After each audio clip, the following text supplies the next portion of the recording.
Le syndrome du pas de porte, l'art de toujours commencer sans jamais s'engager.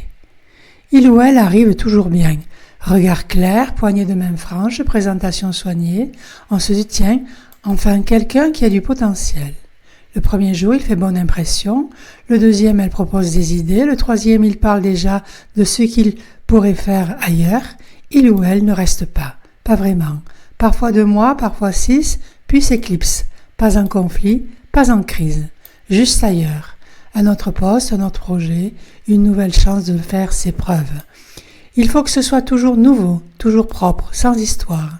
Il ou elle ne supporte pas l'épaisseur des choses, le frottement, les jours sans effet, le regard qui devient familier.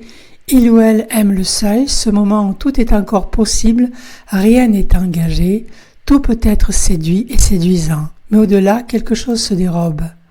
Ce qu'on appelle ici le syndrome du pas de porte, c'est ce moment où le sujet, souvent jeune, se met en scène, comme potentiel, mais ne supporte pas l'épreuve du lien.